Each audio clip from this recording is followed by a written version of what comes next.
doutora Mariana Lima, que é endócrino pediatra, e vai falar com a gente sobre um tema super importante, que é a puberdade.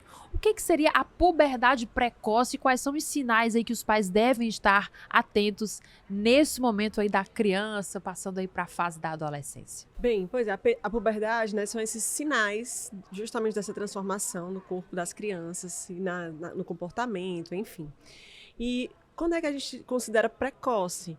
Quando nas meninas esses sinais surgem antes dos 8 anos de idade, né, e nos meninos antes dos 9 anos. Quais são os sinais de puberdade, né? Então, nas meninas, o que chama mais atenção é o surgimento do broto mamário. Tá? Tem outras coisas que vão acontecer juntos, como o aumento do crescimento, o surgimento dos pelos também, mas o grande marco da puberdade das meninas é o broto mamário. Já nos meninos, isso fica um pouco mais difícil de detectar, que o primeiro sinal é o aumento do volume do testículo. Né? Geralmente nos meninos, quando a gente percebe uma puberdade, ela já vem em curso já há algum tempo, que é mais quando já surgiram os pelos, quando o menino já está com aquela voz mais grossa, ou que já está esticando os pelos pelo corpo, né? Mas o primeiro indício é o aumento do volume do testículo. E aí, quando que esses pais devem ali perceber um alerta sobre essa puberdade precoce? Isso pode ser observado de que forma? Bem, eu acho que, em primeiro lugar, toda criança precisa de um acompanhamento pediátrico, né? Então, aquela criança que está em crescimento, ela também precisa das consultas anuais com o seu pediatra, porque, como eu falei, alguns indícios são muito discretos. Sim. Né? As meninas, as mães observam com mais frequência, elas têm medo, né? Que as meninas acabem ficando mocinhas muito cedo, acaba participando mais da questão do banho, passa a mãozinha para saber se o brotinho já começou. Elas também já passaram por esse processo, né? Então fica mais fácil detectar. É mais natural, digamos assim. É mais natural para a mulher detectar os sinais que também já aconteceram com ela, né? Já nos meninos, isso, como eu falei, é mais discreto. Muitas vezes os meninos já não deixam mais a mãe ter acesso ao banho por ser mulher, os pais não participam tanto desse processo, né? Então, eu acho que o mais importante aqui é essa criança continue com um acompanhamento pediátrico, e muitas vezes só ele vai ser capaz de detectar um sinal de puberdade antes do tempo. E aí, quais são as causas dessa puberdade precoce, doutora? Bem, a gente tem muitas causas, né? A gente tem causas orgânicas, ou seja, doenças mesmo, que podem levar, por exemplo, tumores, tumores cerebrais, tumores gonadais, ou de testículo, de ovário. A gente pode ter causas genéticas, né? Mas muitas vezes, principalmente nas meninas, isso a gente não consegue chegar a um diagnóstico do porquê que acontece, né? A gente chama isso que é idiopático. Tudo em medicina que a gente não entende o porquê, a gente diz que é idiopático. Na maioria das vezes, esses idiopáticos têm causas familiares, certo? Que como a gente não faz o diagnóstico genético, você acaba não encontrando doenças, mas que quando você vai investigar aquela menina que teve uma puberdade precoce, já aconteceu com a prima, né? A mãe também menstruou cedo, ou a avó paterna. Engraçado que, por muito tempo, se achou que a questão do desenvolvimento das meninas tinha mais a ver com a história da família da mãe, né? E agora a gente sabe que as principais causas genéticas de puberdade precoce têm origem na família paterna.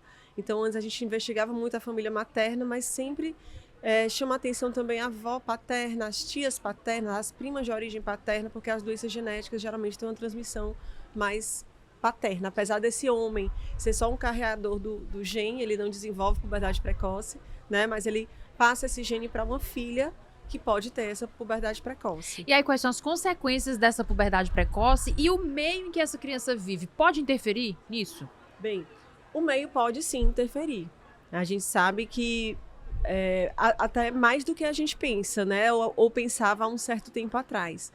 Então, sempre se soube que existia alguma influência do meio, né? Por exemplo, na alimentação, existem substâncias no nosso meio que podem simular ação de hormônios, principalmente hormônios femininos, né? Como o plástico, o BPA, os agrotóxicos, produtos feitos para mulheres mais velhas que a criança pode usar e acabar interferindo.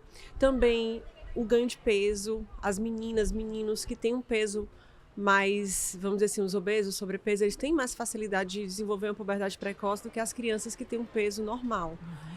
E a outra pergunta, desculpa... quais são as consequências, não as é, dessa consequências. puberdade precoce na vida da criança ali que Isso. está entrando A gente na tem adolescência? consequências de diversas, né, vamos dizer assim, diversas áreas da vida da criança. Uma delas é em relação ao crescimento. As crianças que têm puberdade precoce, quando chegam ao médico, geralmente são crianças muito grandes, né? Elas são crianças altas, mas por conta da produção acelerada de hormônios, essa criança é como se ela estivesse tendo um desenvolvimento mais cedo, porém, elas também param de crescer mais cedo. Então, são crianças grandes que têm um risco de uma baixa estatura no futuro. As outras consequências, a gente também tem consequências sociais, são crianças que estão, ou psicológicas, elas estão vivendo transformações que não são adequadas ainda, isso gera um estranhamento da parte dos coleguinhas, professores, outros adultos, né? Então ela vive com essas questões também, ansiedade dos pais. E também, eu acho que as mais graves são relacionadas àquilo que eu falei, que nem sempre elas são idiopáticas, né? Nas meninas, na maioria das vezes, mas isso sim pode ter por trás algo mais grave, como os tumores, por exemplo. Então, são casos que precisam ser investigados e tratados para que a gente possa fazer essa criança seguir com sua saúde. E aí, quais são as opções de tratamento disponíveis para isso? Bem, a gente tem várias e várias causas para a puberdade, né? A gente tem o que a gente chama de puberdade precoce central, que é o que é mais comum, ou seja, é como se fosse uma puberdade que acontece antes do tempo, uma puberdade que tem todas aquelas fases de produções hormonais que acontecem na puberdade fisiológica, só que antes do tempo, tá? Então, nesse caso, a gente faz um tratamento que é com são medicações injetáveis, né, que a gente pode fazer mensalmente, trimestralmente, semestralmente, né, a depender do caso de cada criança, e a gente consegue segurar essa puberdade precoce até a hora correta. Mas, como eu falei, a gente precisa investigar primeiro para ver o que há por trás, né? Quando é simplesmente uma ativação precoce, a gente faz essas medicações, mas a gente precisa saber a causa específica. Quando eu tenho um tumor, pode chegar a uma indicação cirúrgica. Que é uma preocupação assim em longo prazo, né? Dessa puberdade precoce. Agora, doutora, qual a importância da conscientização? A gente sabe que, como a doutora mencionou, muitas vezes o filho está ali, entrando ali naquela fase, já fica um pouco mais receoso ou envergonhado. A menina, de repente, também passa por isso, mas é mais fácil lidar com a mãe, e aí a família consegue se perceber ao mesmo tempo sobre essas mudanças. Mas qual que é a importância da conscientização, da educação sobre essa puberdade precoce? Bem, eu acho que é mais importante, como eu falei, você ter contato com seu filho, você ter diálogo com seu filho, você olhar para o seu filho, você estar atenta a esses sinais de mudança, né? Entender se isso está acontecendo numa idade correta ou não, simplesmente comparando com os outros, né? Os pares, que a gente chama, que são as crianças da mesma idade. Então, opa, alguma coisa está acontecendo porque os amiguinhos ainda não estão nessa fase, e ele, por que já tem pelo? Às vezes as mães têm aquela questão, né, dos grupos, as outras mães que servem de apoio também. De conversar sobre esses assuntos na comunidade delas. Exato. Então, tem um grupo de apoio. E isso tem importância para que a gente consiga um diagnóstico precoce, né? E como eu falei, qualquer sinal de alerta, você ter a tiracolo, seu pediatra de confiança, que é quem acompanha aquela criança desde pequenininha. A gente tem perdido muito isso, né? Sim. Até como especialista, é estranho eu falar isso, né?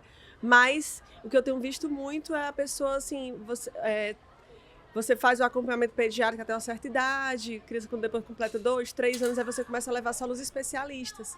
E aí o especialista tem a sua validade, sem dúvida, né? Mas é como o nome está falando, eles são especialistas. O pediatra é o especialista na saúde geral da criança, né? Então, ele vai saber encaminhar para aquele especialista a depender da necessidade de cada criança, né? Então, não é para ficar... tal idade, as pessoas perguntam, a partir de que idade que eu tenho que trazer o meu filho aqui para uma consulta de rotina? Não, consulta de rotina... Ou até quando que eu vou ter que trazer no pediatra, até né? Quando? Até sempre, né? Até sempre, uma vez por ano, porque ele que vai... Existem diretrizes, né, da Academia Americana de Pediatria que são seguidas, que o pediatra ele vai se atentar a cada fase da vida daquela criança, seja na infância, onde a gente está atento a esses sinais do desenvolvimento, né, a questão do desenvolvimento motor, da fala, na época da puberdade também, o pediatra, esse vínculo ele é construído na infância, e aí quando chega nessa época de puberdade, tem outras coisas que precisam ser abordadas, como a sexualidade, né? O envolvimento com drogas. Isso é feito também na consulta pediátrica. E imagina você chegar uma criança numa primeira consulta com uma pessoa com que ela nunca teve contato. Então, acaba que você perde um pouco essa questão do vínculo, né, da criança com o seu médico, com o seu acompanhamento. Perde a oportunidade de gerar confiança, né? Inclusive com a Exato. própria família e com o profissional que está acompanhando. Então, acho que precisa mesmo desse acompanhamento para qualquer alteração no que a mãe julgar, né? Está fora da hora, não está ainda no tempo, ela procura o pediatra que vai poder encaminhar para o especialista. Nós conversamos com a doutora Mariana Lima, ela que é endócrino pediatra e que trouxe aí esclarecimentos e alertas, né, para os pais que possam aí cuidar e acompanhar os seus filhos tão de pertinho e, claro, sempre com o acompanhamento de um profissional. Muito obrigada. Obrigada, eu que agradeço.